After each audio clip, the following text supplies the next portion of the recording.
We've done big, we've done lethal, and we've done speculatively morbid and intelligent.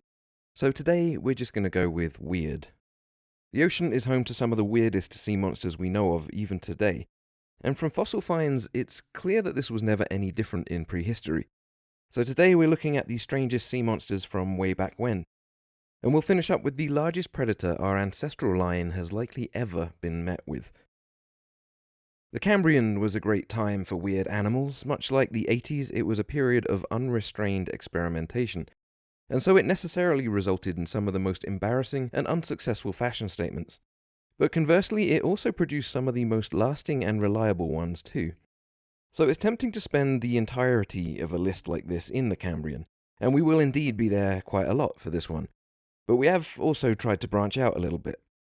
And with so many weird and amazing marine monsters to choose from, it's also been a bit hard to pick just 5, so we've added a couple of honorary mentions as runners-up to begin with. It's worth noting before we get to them that historically, our artistic reconstructions of animals have proven to be embarrassments in and of themselves. Shrink wrapping, the absence of feathers, horns in the wrong place, and all sorts of weird head and neck positioning are a few examples of the multitude of errors of ignorance that have plagued paleo artists when trying to imagine what animals once looked like. And while we think we know better now, this doesn't for certain mean that we're anything close to getting it right yet. So as an optional alternative title to this piece, and a sort of future-proofing disclaimer against humiliation, we're also calling it Top 5 Prehistoric Animals That No Way Looked Like We Think They Did, with 2 bonus runners-up. So without further ado, let's begin the list with a very weird fish. The frilled shark is the only animal on this list that we can be fairly certain we've got right, and that's because it's still alive. Its continued presence in our ocean does reduce its status as a weird prehistoric monster, which is why it's at the bottom of the pile here, but its weirdness and the fact that it is still very prehistoric earns it a solid mention. The frilled shark is sometimes called the lizard shark, and it definitely has some kind of serpentine reptilian aura about it. It grows up to 2 meters long, and it's a member of a very primitive family of deep-sea sharks in the 6-gill order. In fact, this order only has 5 remaining species in it, and the frilled shark, with its eel-like body and face full of 300 forward-facing blossoming teeth, perhaps represents a far more ancient style of shark from the early days of experimentation. It's true that teeth like this have been found in Devonian deposits, and this might mean that this phenotype is what sharks mostly looked like back then. And looking at it, you can see that it doesn't quite fit in around the modern fauna of today. So the frilled shark is not a bad place to start. But we can go further back, and we can go weirder. Just one position off the list at number 6 is Opabinia. Opabinia originates from the Cambrian, and was therefore one of the earliest experiments in multicellular life forms that there is. This radiodont-looking thing was also an early arthropod, and it appears to have had a shrimpy tail, a row of fan-shaped fins along its side, and a claw-tipped trunk on the face, much like those 2 understimulated alien couriers in Heavy Metal, which, while we're on the topic of experiments, is a great example of the 80s getting it right. But on top of this inventive curation of features sat 5 eyes on stalks. This animal was most definitely weird. It was prehistoric too, and a bit monstrous, yet it sits just on the peripherals here, peering in with its quintuple vision. There are only around 5 specimens of this weird little thing, so as much as it doesn't quite make it onto the list today, chances are good that eventually we'll find something like it that's much weirder. The first real entry on our list is a true monster, and both its common and scientific names reflect this. Tullimonstrum, or the Tully Monster, was a soft-bodied animal from around 310 million years ago. This thing is a great example of a monster as evidenced by its churning up of the multidisciplinary and widespread confusion among those trying to figure out what the hell it was. Interpretations of this animal's fossils have had taxonomists at each other's throats, which, as you can imagine, is the preferred state among people with a pedantry drive high enough to become taxonomists in the first place. But this disruption to the nerdiest of professions shows no sign of slowing down, as the Tully Monster gives taxonomists a taste of their own medicine and divides them into generalized clades separated by a belief that it was a mollusk, or an arthropod, or a worm, or a vertebrate, or a conodont, or a tunicate. Whatever it was, it's thought to have been an active hunter of whatever was smaller than it at the time. And growing up to 35 centimeters long and moving about like a swimming cigar with a tail fin and a pair of eye stalks, it was definitely weird. This animal, thriving at a time when jaws were seriously in fashion, settled for a proboscis with about 10 teeth jutting out from it, its eyes poking out from either side of its body like an oversized nipple piercing, and its flanks dotted with holes as if it was transporting Carboniferous Brummy musicians on a psychedelic cruise through the ocean. This is one of the strangest animals anyone's ever found, let alone in the water. Yet there was stranger still. At number 4, we pass through the Great Dying just to a few million years into the Triassic, while the land was swarming with the pig-like Lystrosaurus, and not much else, as we talked about in our previous videos. The oceans bounced back relatively fast in comparison, and some of the earliest terrestrial vertebrates made their escape back into the water. One such pioneer was Atopodentatus, which is now thought to be a basal member of what would one day become the pliosaurs and plesiosaurs, and maybe perhaps even the ichthyosaurs. But while these well-known groups of reptiles don't look all that weird to us, this basal animal, Atopodentatus, was still trying to figure things out. And at almost 3 meters long, it would have been a giant of the time, perhaps even not fully aquatic yet. But it was the first animal that we know of to try out the hammerhead look. Its 2 exaggerated horizontally split jaws have only recently been adjusted in the literature, and therefore the paleo art. And so for a long time this animal was thought to have had a face like a zip, splitting vertically and lined with rows of teeth. As of 2016, this particular embarrassment has been updated to what is no doubt the next erroneous depiction, this time of a benthic algae feeder with duck lips for scooping up dirt.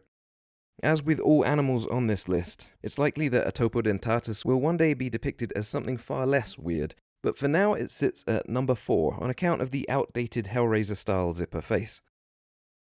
The number 3 spot is filled with an animal so weird it's named after the impression that its entire existence was an illusion. Hallucigenia looks like it broke off from a pine tree and fell into the water, which would be a more believable hypothesis if it weren't for the fact that it swam about in the ocean almost 400 million years before pine trees evolved. Yes, this is another Cambrian catastrophe, this time in the form of a spiny worm thing whose fossils look like it was drawn onto rocks by children. No legs were present in the first fossils found, so it was originally depicted as walking along the seafloor on its spines, which were later revealed to have sat on its back. But even when righted, this weird worm still sticks out, literally, as a very strange underwater caterpillar, which some say was a stem velvet worm and others consider to be a stem arthropod. Again, while the depictions of this animal have changed over the years, it's still easy to imagine that they're nowhere near the reality yet, but at least Hallucigenia is more than just a mouth. The same can't be said for the animal in our penultimate spot here, and as far as monsters go, this one is like something out of Baldur's Gate. Saccorhytus was a weird little monster, made up of a mouth and pretty much nothing else. And given that there are still quite a few human gas bags who fit this description, it might not be of much surprise to find out that this was thought to have been our Cambrian ancestor. But 540 million years ago, we were at least much smaller, as Saccorhytus itself was a tiny alien blob of around 1 millimeter across. One key difference between this ancestral stage and our current world leaders is that in Saccorhytus there is no discernible anus through which to speak. Instead, this spherical blob was seemingly just a planktonic mouth covered in spines. Some suggest this was the larval stage of something much bigger, and while the jury is still out around whether or not it descended into the vertebrate line or the arthropod line, the most recent evidence to come out supports the latter, so for the sake of entertainment we are leaning towards an outdated interpretation here. But regardless, as a setup for our number 1 spot on the weirdest sea monster list, the principle still applies because our Cambrian ancestors, whatever they were, would have faced one of the largest size discrepancies between predator and prey that we can find. That's because during the Cambrian, the very first giant monster predators emerged, and they would have been up to 10 million times our mass. Right before we get to that, we'd just like to say thank you guys for following us this far. Your support is really helping us out, and you can continue to boost us in the rankings by adding your name to the subscribers list if you haven't already, and liking this video or sending it to someone else who will. Whether or not Saccorhytus was our ancestor, The oldest known vertebrate dates back to around 530 million years ago, and it would have evolved from something just like it. By then, our ancestors would have been around 2 centimeters long, quite the gigantism when compared to the 1 millimeter Saccorhytus, but they would not have been close to the largest fish in the sea. That title goes to something that isn't technically a fish at all. Tamisiocaris borealis. This was a radiodont, and a close relative of Anomalocaris, whose reign as the first apex predator we have talked about in previous videos. But this radiodont holds the title of the earliest ever known filter feeder. Tamisiocaris had the characteristic radiodont paired appendages, and it's thought to have used them to support filtering nets to catch small prey. 520 million years ago, our 2 centimeter long ancestors would have been trying to avoid a filter feeder up to perhaps a ½ meter long. This is the size gap comparable to a blue whale consuming a human. And these are just the confirmed examples. If we go back to the time of Saccorhytus, this discrepancy would have likely been substantially more.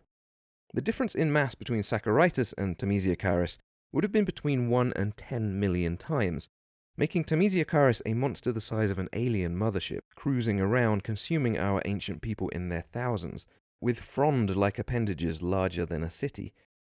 So they had the monster part down, but they too were weird. At least as strange as Opabinia, but larger and with the added preference of the flesh of our ancestors. And the largest finds of Tamisiocaris are nothing close to the largest of the radiodonts. 480 million years ago, while our ancestors were likely a 13 centimeter long blob of fish like Arandapsis, radiodonts had excelled as top-tier predators by this point, with the almost 3 meter long Egurocassis. So it's no wonder that we eventually left the ocean. And it's also no wonder that Tamisiocaris and its descendants are worthy of the title of weirdest prehistoric monster that there is. So, since life began, there has never been a time when the ocean was free from monsters. And even today, despite all the tiger sharks and raw sewage, there's still never been a time when it was safer to swim. That's all for this video. Feel free to give us some suggestions of what you to put on this list, and maybe we'll try and include them in the future videos. Thanks again for watching, and don't forget to turn on notifications if you want to be alerted to the next ones, and we'll see you next time.